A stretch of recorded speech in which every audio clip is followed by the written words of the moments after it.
Europe 1. Votre invité Sonia Mabrouk est le président de l'Association des maires de France et lui-même maire LR de Cannes. Bienvenue sur Europe 1 et bonjour David Lisnard. Vous étiez il y a quelques jours à la fois en Pologne avec vos équipes mais aussi en Ukraine. Vous êtes allé seul avec un fixeur sur place à la rencontre de différents maires, notamment le maire de Lviv, on va en parler. Mais tout d'abord David Lisnard, qu'est-ce qui vous a marqué dans ce déplacement ? Donc j'étais à Lviv, mais aussi dans la région de Ternopil, Ivano-Frankivsk, et puis un peu plus à l'est et au nord. Ce qui marque, c'est le nombre, les dizaines de milliers, en tout cas, de réfugiés qu'il y a dans chaque école, dans chaque classe. Il n'y a plus une école ouverte, même dans les zones qui ne sont pas dans les zones de conflit. Chaque théâtre accueille des réfugiés et la sobriété de ce peuple très déterminé. Un pays que je connais, où je suis allé de nombreuses fois, et avec cette unanimité, y compris chez les russophones, voire russophiles, du sentiment national ukrainien. Donc un conflit qui est fait pour durer, et avec donc toutes ces femmes et ces enfants qui ne fuient pas la guerre, mais ne veulent pas encombrer les conflits, ne veulent pas gêner les maris, et les femmes qui n'ont pas d'enfants, qui s'engagent, qui s'entraînent au tir, qui sont toutes armées. Voilà ce que l'on voit dans les rues, des checkpoints partout, et surtout cette nécessité de faire face à ce qui risque d'être un désastre humanitaire. Donc aujourd'hui on le sait, heureusement ça a été quantifié, mais il a fallu du temps pour comprendre qu'on était bien au-delà, y compris de ce dont je me souviens moi quand j'étais plus jeune, des guerres de Yougoslavie, parce que contrairement à ce que certains disent, il y a eu des conflits en Europe violents depuis la Seconde Guerre mondiale. Je pense aux guerres de Yougoslavie pendant 8 ans, et qui avait fait 120 000 morts de mémoire et 3,5 millions de déplacés. Là, on est au moins à 5 millions de réfugiés, voire 10 millions potentiels. Donc il y a un enjeu humanitaire qui rejoint un enjeu géostratégique pour montrer qu'on n'a pas peur d'être partenaire de ces populations. Il faudra évidemment à terme arriver à avoir un équilibre géostratégique avec la Russie. On ne peut pas laisser la Russie dans les bras de la Chine. Bien sûr, on va en parler. La Russie sera démocratique, mais le fait d'être solide vis-à-vis des Ukrainiens, c'est une façon d'instaurer un rapport de force, parce qu'avec la Russie, il faut des rapports de force. Rapport de force, équilibre mondiaux dont vous parlez, David Lisnard. Et sur le terrain, je le disais, vous êtes parti en tant que président de l'Association des maires de France, vous êtes également vous maire, et vous avez rencontré notamment le maire de Lviv. Que vous a-t-il dit ? Dans quel état d'esprit sont ces élus aujourd'hui qui restent évidemment dans leur ville ? Alors, il y a deux choses. D'abord, leur quotidien, c'est le quotidien de maires en crise intense, c'est-à-dire qu'ils protègent leur population. Ils organisent l'aide humanitaire, ils nous donnent des listes de biens. Ça m'a permis d'ajuster les biens que l'on a apportés, les matériels de protection, les médicaments, les antibiotiques, d'éviter les biens inutiles. L'aide humanitaire, c'est pas un vide-grenier de l'Occident, quoi. C'est vraiment d'apporter des biens extrêmement utiles aux populations. Donc ils font ça, comme font tous les maires du monde, c'est-à-dire ce sont des habitants parmi les habitants, et là en l'occurrence qui protègent la population.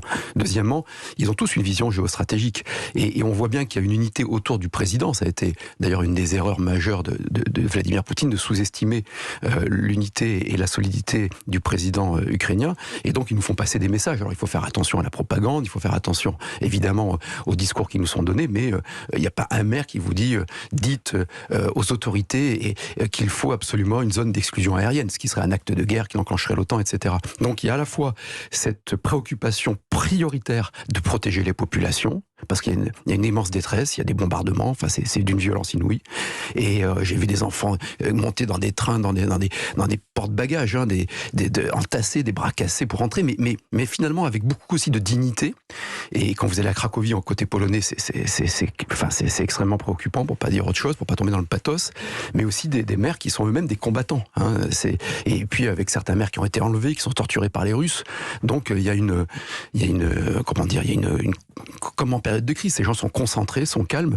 J'ai fait hier une visio avec le maire de Kiev, avec le maire de Lviv aussi, samedi avec le maire de Mariupol. Il y avait des bombardements pendant qu'on échangeait, et ils nous demandent des biens matériels, qu'on parle du conflit évidemment, mais aussi une diplomatie des collectivités, c'est-à-dire des jumelages je croyais que c'était moins un peu gadget, pas du tout. Pour eux, c'est très important. Anecdotique, parce que quand ce matin vous nous racontez le fracas des armes et le bruit des armes et des bombardements, et puis ce jumelage avec la la ville dont vous êtes qui est un maire jumelage de aussi. solidarité, un jumelage de Mais c'est guerre. important pour eux. Oui, et tous nous le disent. Et donc, un certain nombre les maires de France sont très mobilisés, évidemment, pour l'aide humanitaire, pour l'accueil des réfugiés et pour le soutien, j'allais dire, de solidarité.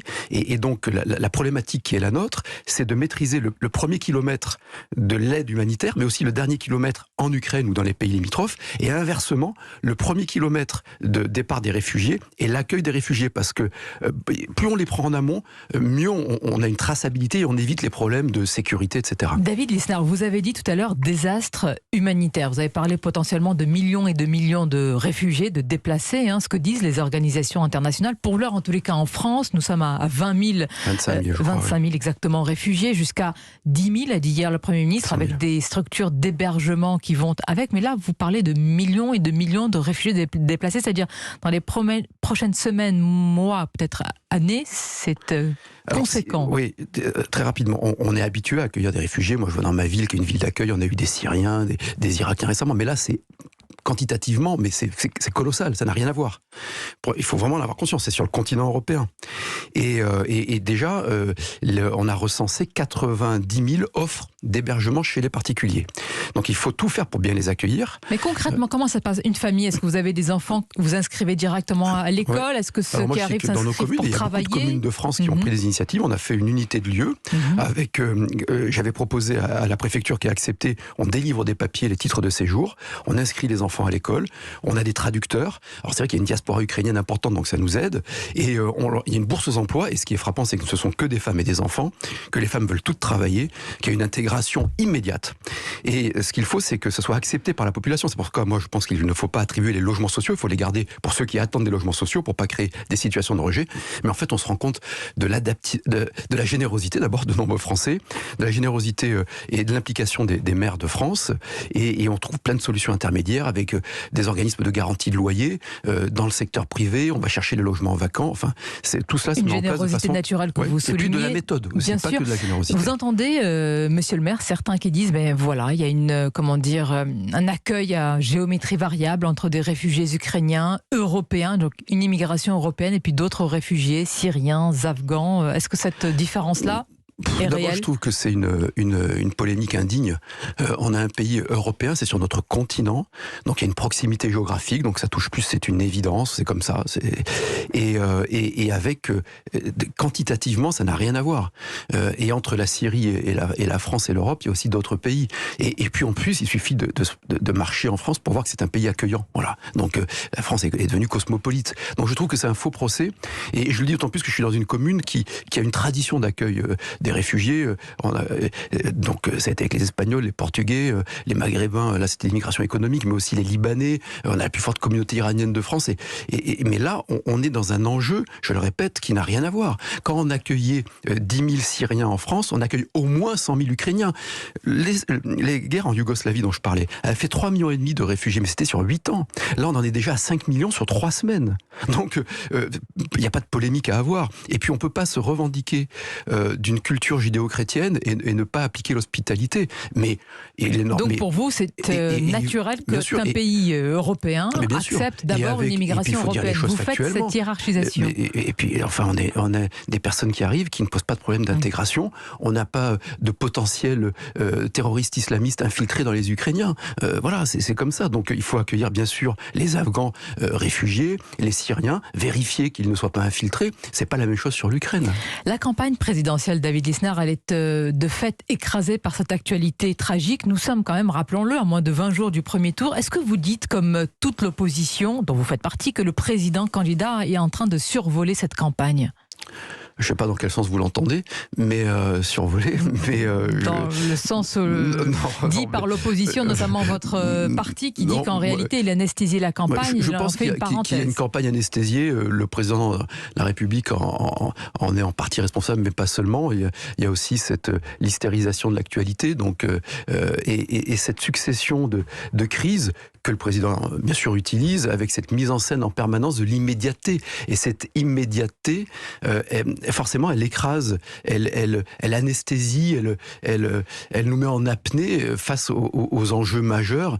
Une élection devrait être un grand rendez-vous pour préparer l'avenir du pays. Et ce n'est pas aujourd'hui, le cas non, hélas, on ne gère que l'instantané pour différentes raisons. C'est pas forcément du cynisme. Il y a de la stratégie, il y a de la tactique, etc. Mais il y a surtout, il y a une guerre en Ukraine et il y a eu le Covid. Mais l'exagération de la mise en scène, on voit que c'est une succession de crises qui, hélas, ne nous permettent pas d'évoquer des réalités factuelles qu'il faut mettre dans le débat. Comment on retrouve une ambition française, une espérance française, donc comment on est réaliste sur le déclin éducatif de ces dernières années. Est-ce que votre candidate arrive à justement décliner cette espérance dont vous parlez? Quand on regarde les sondages, c'est pas le cas, sauf que quand sur le terrain, vous êtes un maire, vous êtes sur le terrain. Chez vous, je trouve qu'elle répond très bien, qu'elle essaie de parler d'éducation, qu'elle parle de régalien, et qu'on doit sortir aussi de cette neutralisation de la vie politique qui avait commencé avant le Covid. C'est une tactique d'Emmanuel Macron qui dit tout et son contraire, c'est le en même tentisme, et qui aujourd'hui annonce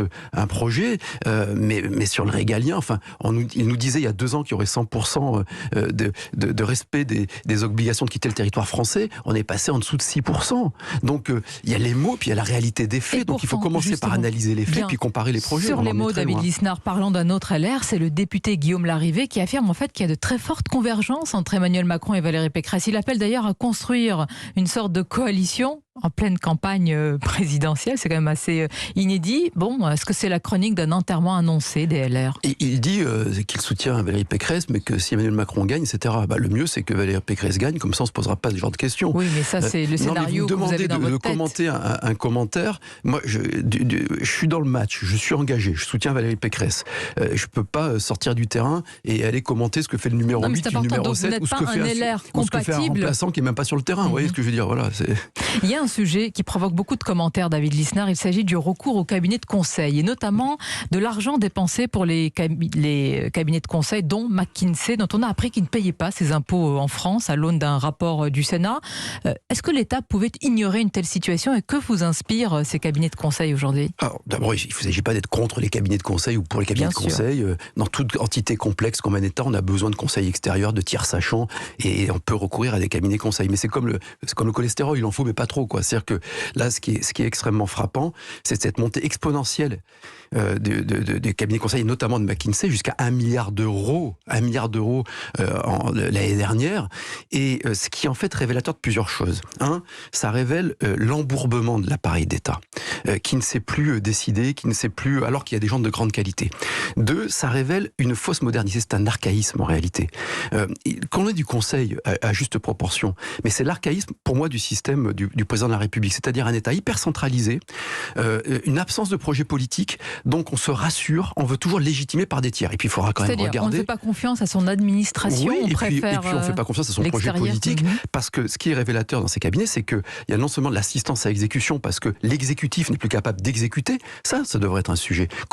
Parce qu'on commande des discours et des intentions, mais quand on regarde la réalité de l'exécution des choses, chef de l'État, c'est être chef de l'appareil de l'État. Comment fonctionne l'État? Au moment où on n'a jamais eu autant recours au cabinet conseil, on n'a jamais eu autant de dépenses publiques et de prélèvements obligatoires. Donc on paye 3 fois.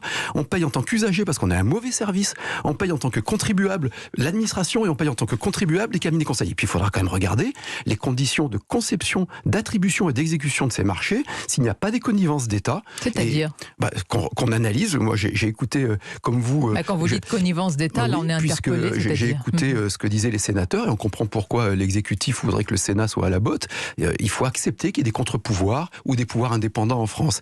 Et donc qu'il n'y ait pas de connivence au sein de McKinsey et l'exécutif. Ces questions-là doivent être posées. Mais surtout, donc, ça révèle selon vous un soupçon cet de connivence. Archaïsme et cette inefficacité d'Emmanuel Macron et de son système. Une dernière question, monsieur le maire. Après la mort d'Yvan Colonna, le gouvernement appelle au calme, et c'est le cas pour le moment sur l'île. Il faut souhaiter que ça reste. Tout à fait. Hier, à votre place, Gabriel Attal affirmait que toute la lumière sera faite sur cette agression. Est-ce que des sanctions doivent être prises ou auraient dû déjà être prises, compte tenu quand même de la faille béante dans notre système pénitentiaire? Une fois de plus, on réagit a posteriori. D'abord, sur la Corse, il s'est passé des faits extrêmement graves pendant plusieurs jours. Le gouvernement était aux abonnés absents pendant presque une semaine, parce que la guerre d'Ukraine prenait l'œil médiatique. Et donc, on voit bien qu'on est géré par de la communication. Et ça, c'est terrible. 2, il a fallu que ça devienne médiatique pour que le gouvernement s'en empare. Et en fait, ça révèle quoi? Ça révèle d'abord l'état de nos prisons. Quel est aujourd'hui le discours du garde des Sceaux? Comment, pendant 9 minutes, un incarcéré islamiste peut agresser un autre détenu sous une caméra? Donc, la faillite de l'État régalien. Deuxièmement, on entend tout et son contraire sur la Corse. Comment donner une prime à la casse et lancer tout de suite le terme d'autonomie, comme ça avait été fait sur la Guadeloupe par Sébastien Lecornu, au moment où tout le monde cassait. C'est une délégitimation du processus démocratique. C'est même... Mais vous qui ne cessez de demander la décentralisation... Et puis on arrive... Aujourd'hui, n'oublions pas qu'Yvon Colonna a tué un préfet dans le dos. Il y a eu 3 préfets qui l'ont... certains, j'entendais ce matin sur votre antenne, hommage à Yvon Colonna. Qui a dit cela? Non, mais il paraît qu'il y a des hommages à Yvon Colonna.